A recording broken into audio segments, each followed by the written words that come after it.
Okay, so mayroon na namang i-detect si Katets dito at tingnan natin kung ano po yung madidetect niya at pagkatapos noon ay magbigay po tayo ng komento. So panoorin muna natin mga Katets. Mo bro, iniikutan yung bato. Yung batong bilog. Ano? Ano?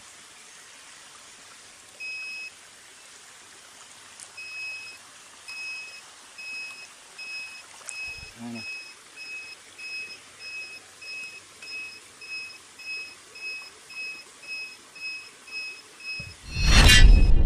Okay, Katets, tulad ng sinabi ko doon sa nauna mong video na nakikita natin na umikot yung locator mo doon sa bato, ganun pa rin ang advice ko sa'yo. No, biyakin mo na lang yung bato na yan, huwag mo na gamitan ng gold locator kasi nasa surface na po yung bato. Now, kung gusto mo talagang malaman kung malaki ba or maliliit yung laman, gamitan mo ng metal detector. So, metal detector na po ang kailangan dyan, Katets. Ngayon, mayroon po akong isang client. No, hindi ko na lang pangalanan at hanggang sa ngayon nakasubaybay po yan sa akin. Shout out sa iyo, bro. Taga ano yun? Taga doon sa South Cotabato banda. Oh. Siya po nagsasabi siya sa akin na kasi marunong sila gumawa ng metal detector eh. Amo niya dati yung nagpo-post dito sa social media ng metal detector. So di ko na lang pangalanan. Mayroon siyang perdong wrench locator at multirad.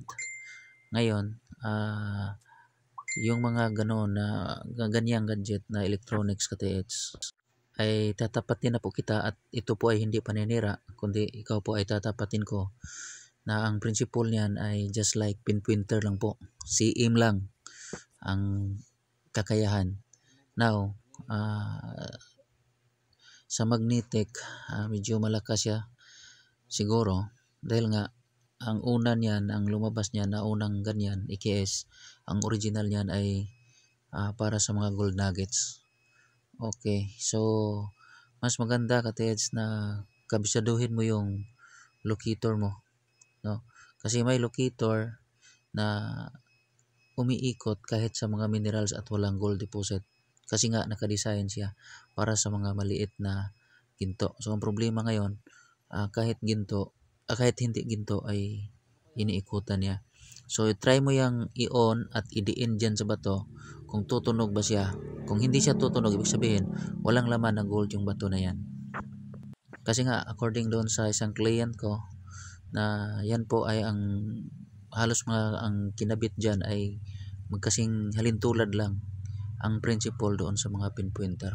So suddenly talagang hindi maganda, no? Parang pinaglalaruan lang yung mga nakabili ng mga ganyang electronics locator, lalong lalo na pag made in China or homemade kasi di talaga ninyo magaya o di nila magaya yung ikinabit na mga IC doon sa original na mga EKS kasi yun ang mga EKS halos yun ang originated talaga sa EKS ang kinopya, no? Kinopyahan sa mga electronics locator na ganyan. So ang advice ko sa iyo, aralin mo yung locator mo, no? Baka gumalaw yan sa hindi gold. Okay? Anyway, mayroon mang linagay ang mga Japanese na pwedeng makapagpagalaw ng mga gold locator kahit walang laman. Pero mahabang explanation yun at hindi yon kagaya nito na nasa surface. Nakikita mo na. Yun po ay nakalibing.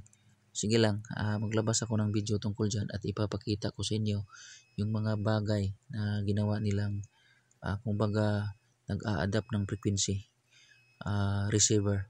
Sige lang, by using method nakapag-receive ng frequency at nakapagbigay frequency yon.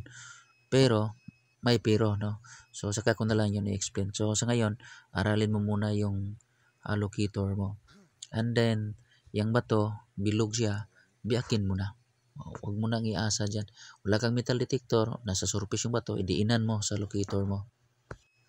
Huwag mo nang paikutin, idiin mo na. Pag hihiyaw yan, ibig sabihin, something metal sa bato na yan or gold. Ganun lang po yon. something may metal, mix sa metal o mayroong laman ng gold bars. Pero pag walang tunog, hindi tutunog yung locator na yan. Pag idiin, ibig sabihin, iba ang nagpagalaw niyan, iba ang nagpaikot niyan.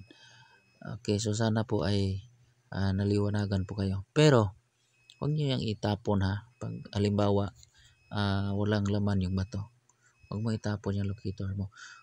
Gawin mo ay pag-aralan mo. So, pag nadiinan mo na yung bato na yan at ang hiyaw niya ay malakas, tut, tut, ganun, sobrang lakas, posible na may metal or gold.